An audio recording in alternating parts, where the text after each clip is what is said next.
નમસ્કાર મિત્રો, 1 માર્ચ 2025 રોજ લેવાયેલ ધોરણ 10 નું ગણિત બેઝિકના પેપરનું સોલ્યુશન આપણે જોઈએ. વિભાગ એ પ્રથમ દાખલો છે. નીચેના ચિત્રમાં બે લાકડી આપેલ છે, એક કાળી અને બીજી સફેદ. ચિત્રમાં આપેલ માપ પરથી સફેદ લાકડીનું માપ શોધો. તો જો પહેલી આકૃતિમાં બતાવે છે એક્સ, આપણે ધારો કે સફેદને એક્સ કહી દઈએ, કાળીને વાય કહી દઈએ, તો એક્સ વત્તા વાય 22. નીચેની આકૃતિમાં જુઓ તો x માઇનસ વાય બરાબર 5. એનો લોપની રીતે ઉકેલ મેળવો. 2x બરાબર 27, તેથી x બરાબર 13.5, એટલે કે સફેદ લાકડીનું માપ 13.5 થાય. બીજો પ્રશ્ન છે, દ્વિઘાત સમીકરણ x² - 2x + 1 બરાબર 0 માટે x + 1/x નું મૂલ્ય શું થાય? અહીંયા x² - 2x + 1 બરાબર 0 છે, એના અવયવ પાડી દો એટલે x - 1 આવશે, એટલે x બરાબર 1 આવશે. x ની કિંમત અહીંયા 1 મૂકી દો તો 1 વત્તા 1/1, એટલે 1 વત્તા 1 એટલે 2, એટલે કે આનો જવાબ 2 આવશે. હવે ત્રીજું, એક સમાંતર શ્રેણીમાં d બરાબર -4 અને a7 એટલે સાતમું પદ 4 છે. સાતમું પદ એટલે a + 6d બરાબર 4. એમાં d ની કિંમત -4 મૂકો એટલે 6 ચોક 24, a - 24 બરાબર 4, તેથી a બરાબર 24 ને 4 28. હું માત્ર જવાબો કહું છું, તમે સમજી શકો છો, સરળ દાખલાઓ છે. એટલે અહીંયા બે બિંદુઓ વચ્ચેનું અંતર એ પણ આપણે જોઈ શકીએ છીએ. સિમ્પલ અંતર સૂત્ર x1 - x2 નો વર્ગ વત્તા y1 - y2 નો વર્ગ લગાડશું એટલે અંતર આવશે વર્ગમૂળ 25, એટલે કે 5. જે નવા દાખલા છે જુદા પડે છે એની જ વાત કરું છું. sin² બરાબર 1/2, તો sin² થીટા બરાબર 1/2 હોય તો sin થીટા બરાબર 1/2 થાય. અને 1/2 એ sin થીટામાં 45 ની કિંમત હોય થીટાની, તો tan 45 ની કિંમત મૂકો તો tan² 45 એટલે 1, 1 નો વર્ગ 1. ત્યાર પછી કોઈ પણ અવલોકનના મધ્યક અને મધ્ય સર્વક્રમે 21 અને 23 છે, તો અવલોકનોનો બહુલક શોધો. તો બહુલક એટલે z બરાબર 3m - 2x બાર. 3 કૌંસમાં m ની કિંમત 21 અને સાદું રૂપ આપો. આ 23 - 3 = 69, 21 × 2 = 42, 69 માંથી 42 થાય, z બરાબર 27. જો આ દાખલો સમજવા જેવો છે. જો 1080 બરાબર 2 ની x ઘાત ગુણ્યા 3 ની y ઘાત ગુણ્યા 5 હોય તો x - y ની કિંમત શું થાય? 0. જો હું ગણી બતાવું છું, અહીંયા આ રીતે લખીએ, 2 ની x ઘાત ગુણ્યા 3 ની y ઘાત ગુણ્યા 5 બરાબર 1080, તેથી 2 ની x ઘાત ગુણ્યા 3 ની y ઘાત, 5 છે એ છેદમાં આવશે એટલે 1080 ભાગ્યા 5 એટલે 216. તો 2 ની x ઘાત ગુણ્યા 3 ની y ઘાત બરાબર 216. 216 એટલે 6 ની 3 ઘાત, 6 એટલે 2 તેરી 6, તો 2 ની x ઘાત ગુણ્યા 3 ની y ઘાત બરાબર 2 ગુણ્યા 3 ની 3 ઘાત, એટલે 2 ની 3 ઘાત 3 ની 3 ઘાત, તેથી 2 ની x ઘાત ગુણ્યા 3 ની y ઘાત બરાબર 2 ની 3 ઘાત અને 3 ની 3 ઘાત, તેથી x બરાબર 3, y બરાબર 3, તેથી x - y 3 - 3 એટલે કે 0. પછીનો દાખલો સરળ છે. બહુપદી p of x બરાબર x² - 2x + 5 ના શૂન્યો a અને b હોય તો a ગુણ્યા b એટલે શૂન્યનો ગુણાકાર, તો શૂન્યનો ગુણાકાર અલ્ફા ગુણ્યા બીટા, c/a 5/1 એટલે કે 5. ત્યાર પછી સમતોલ પાસાને એક વખત ઉછાળતા મળતા શક્ય પરિણામોની સંખ્યા 6. સમતોલ પાસાને ઉછાળીએ તો 6 પરિણામ મળે. પછી sin 30 ની કિંમત 1/√2. પછી વર્તુળની અંદરના બિંદુમાંથી વર્તુળને ખાલી જગ્યા સ્પર્શકો મળે તો 0 શૂન્ય સ્પર્શકો મળે, કારણ કે વર્તુળના અંદરના બિંદુમાંથી આપણે જો સ્પર્શક દોરીએ તો એ તમામ છેદિકાઓ થાય. 12મો પ્રશ્ન, આપેલ અવલોકનો 2, 6, 4, 5, 0, 3, 1, 3, 2, 3 એનો બહુલક. બહુલક એટલે વધુ વખત આવતો પ્રાપ્તાંક. તો અહીંયા 3 છે એ 3 વખત આવે છે, માટે આનો બહુલક 3. હવે ખરા ખોટા. √2 એ અસમય સંખ્યા છે, ખરું. 12, 15 અને 21 નો ગુસા 1 છે, ખોટું. કારણ કે 12, 15 અને 21 નો ગુસા એટલે ત્રણેયમાં કોમન તો 3 છે, માટે એ વિધાન ખોટું છે. પછી √3x + 5 એ સુરેખ બહુપદી છે, સાચું વિધાન છે, કારણ કે અહીં x ની 1 ઘાત છે. ઘટના ઈ ની સંભાવના અને ઘટના ઈ નહીં એટલે પૂરક ઘટના. ઘટના અને પૂરક ઘટનાની સંભાવનાનો સરવાળો 1 થાય, તો કે ખરું છે. પછી નીચેના પ્રશ્નોના એક વાક્ય, એક શબ્દ કે અંકમાં જવાબ આપો. તો 1 1 1 2 2 2 3 3 3 સમાંતર શ્રેણી છે કે નહીં? તો કે ના, સમાંતર શ્રેણી નથી, કારણ કે ક્રમિક પદોનો તફાવત સમાન નથી. એકમાંથી એક જાય તો શૂન્ય, એકમાંથી એક જાય તો શૂન્ય, આગળ જતા બે માંથી એક જાય તો એક, બે માંથી બે જાય તો શૂન્ય, એટલે સમાન તફાવત આવતો ન હોવાથી આ સમાંતર શ્રેણી નથી. વર્તુળને કેટલા સ્પર્શકો હોય? તો કે અસંખ્ય અથવા અનંત સ્પર્શકો હોય. દરેક બિંદુએ એક સ્પર્શક દોરી શકાય. પી ઓફ એ બરાબર 0.65, તો પી ઓફ એ ડેશ 1 માંથી 0.65 બાદ કરો એટલે પી ઓફ એ ડેશ બરાબર 0.35. પછીનો છે આવૃત્તિ વિતરણમાં બહુલક વર્ગ શોધો. બહુલક વર્ગ એટલે સૌથી મોટી આવૃત્તિ વાળો વર્ગ. તો સૌથી મોટી આવૃત્તિ 8 છે, માટે બહુલક વર્ગ 325. પછી જોડકા જોડો. તો નળાકારની વક્ર સપાટીનું ક્ષેત્રફળ, તો એનું સૂત્ર છે 2πRh. અને શંકુનું ઘનફળ, તો એનું સૂત્ર છે 1/3 પાઈ r²h. એવી જ રીતે r ત્રિજ્યા વાળા વર્તુળનો પરિઘ, તો વર્તુળના પરિઘનું સૂત્ર છે 2πr. એવી જ રીતે થીટા ખૂણા વાળા લઘુ વૃત્તાંશનું ક્ષેત્રફળ, તો પાઈ r² થીટા છેદમાં 360. મિત્રો હવે આપણે પેપરનો બી વિભાગ જોઈશું. નીચેના થિયરમાંથી કોઈ પણ નવની ગણતરી કરી જવાબ આપો. 25મો દાખલો, દ્વિઘાત બહુપદી x² - x - 20 ના શૂન્યો શોધો.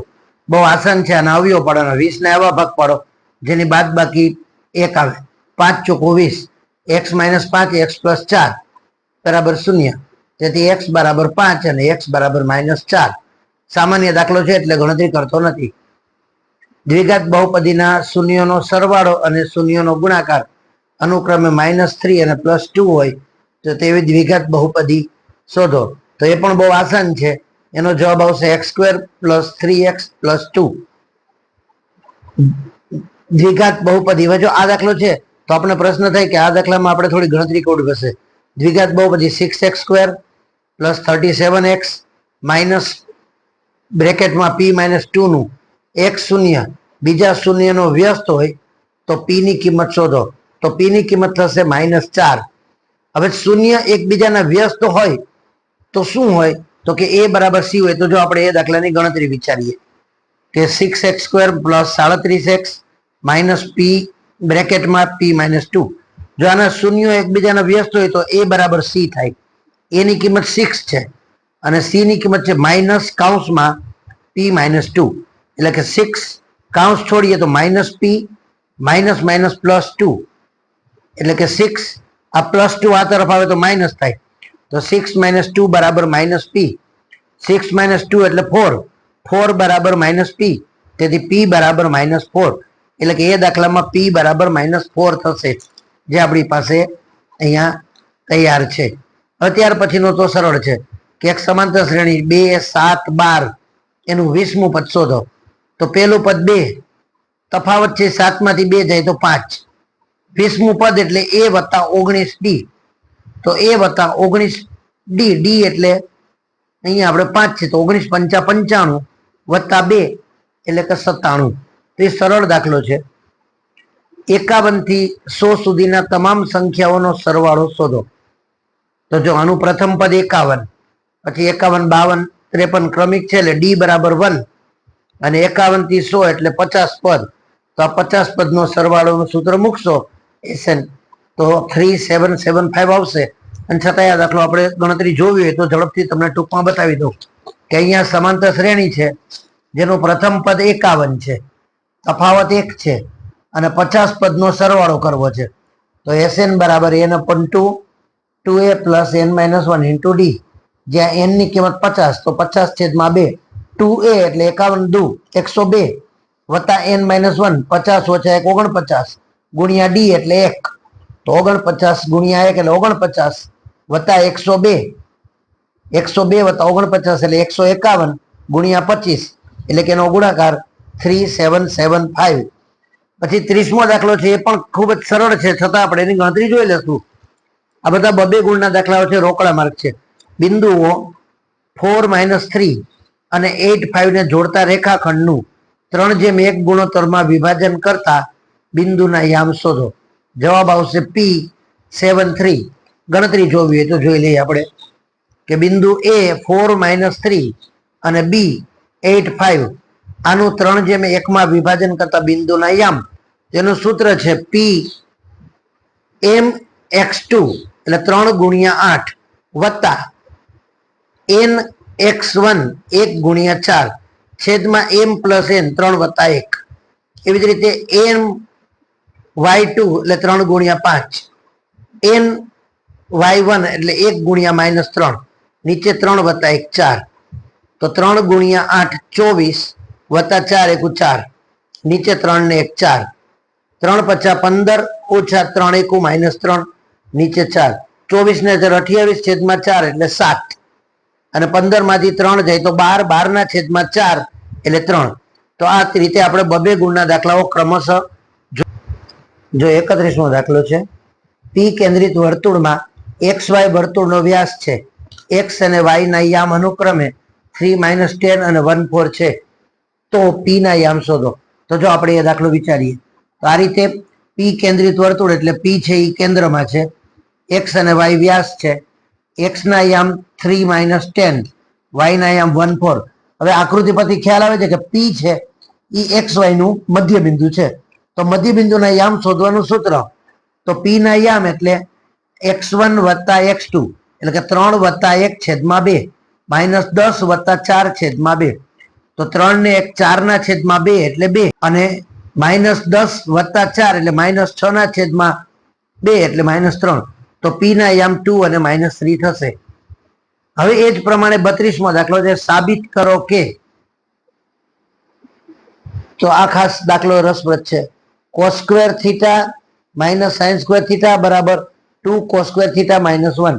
તો જો ડાબી બાજુ પરથી વિચારીએ કે cos² θ - sin² θ એના પરથી 2 cos² θ - 1 જોઈએ છે તો જમણી બાજુમાં જવાબમાં આપણે cos² θ જોઈએ છે તો આપણે અહીંયા શું કરશું તો કે આ cos² θ એમને આ -sin² θ છે આની જગ્યાએ cos² કરીએ તો sin² ની જગ્યાએ આપણે શું લખી શકાય 1 - cos².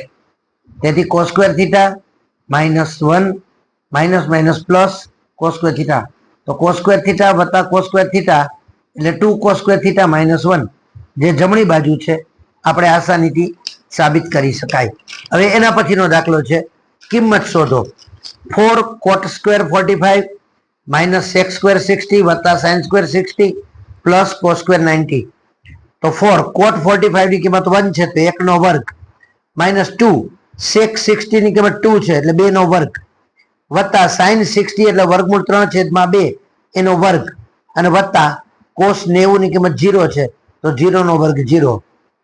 અહીંયા 1 નો વર્ગ 1 એટલે 4 × 4 અહીંયા 2 નો વર્ગ 4 અને વર્ગમૂળ 3 નો વર્ગ 3 નીચે 2 નો વર્ગ 4 તો +4 અને -4 ઉડી જશે એટલે 3/4. હવે એ જ પ્રમાણે પેપરમાં 34મો દાખલો છે. ટાવરના પાયાથી જો એ આકૃતિ સીધી બતાવું છું ટાવરના પાયાથી 30 મીટર દૂર આવેલા બિંદુએથી ટાવરની ટોચનો ઉચ્છેદ કોણ 30 માલુમ પડે છે તો ટાવરની ઊંચાઈ એટલે કે AB શોધો. તો જો ખૂણો આપ્યો છે સામી બાજુ શોધવી છે પાસેની બાજુ આપી છે તો tan C બરાબર સામી બાજુ AB છેદમાં પાસેની બાજુ BC. તેથી tan 30 બરાબર AB છેદમાં 30 એટલે કે AB બરાબર 30 × tan 30. તેથી AB બરાબર 30 × tan 30 એટલે 1/√3 અને આનું સાદુરૂપ આપશું 30 એટલે 10 તેરી 30 આ √3 અને 3 ઉડી જાય તો tan √3 આનો આપણને જવાબ મળશે. હવે 35મો દાખલો છે 2 ગુણનો જેની પ્રત્યેક ધાર 6 સેમી હોય તેવા સમઘનનું કુલ પૃષ્ઠફળ. તો સમઘનના પૃષ્ઠફળનું સૂત્ર છે 6l². જ્યાં l ની કિંમત 6 છે તો 6 × 6 નો સ્ક્વેર 36 તો 36 × 6 216. ખૂબ આસાન દાખલો. પછીનો છે 36. એક શંકુની ઊંચાઈ 6 સેમી અને પાયાનો વ્યાસ 5 સેમી તો ત્રાસી ઊંચાઈ અથવા તિર્યક ઊંચાઈ શોધો. તો આ રીતે આપણે દાખલો વિચારીએ. એક શંકુ છે જેની ઊંચાઈ 6 સેમી છે, પાયાનો વ્યાસ 5 સેમી માટે ત્રિજ્યા 2.5 છે. હવે આપણે ત્રાસી ઊંચાઈ શોધવી છે તો પાયથાગોરસના સૂત્ર પ્રમાણે l² બરાબર H square plus R square. H ની કિંમત 6 છે એટલે 6 નો વર્ગ વત્તા આર ની કિંમત 2.5 એનો વર્ગ 6 નો વર્ગ 36 વત્તા 2.5 નો વર્ગ 6.25. તેથી એલ વર્ગ બરાબર 36 ને 6 42.25. 42.25 છે એનું વર્ગમૂળ થશે 6.5 એટલે કે આની ત્રાસી ઊંચાઈ 6.5 મળશે. ત્યાર પછીનો દાખલો છે 37મો 2 ગુણનો. કોઈ વર્ગીકૃત માહિતી માટે એલ બરાબર 40, F1 બરાબર 7, F0 બરાબર 3, F2 બરાબર 6, H બરાબર 15. તો બહુલક શોધો. માત્ર બહુલકનું સૂત્ર મૂકવાનું છે.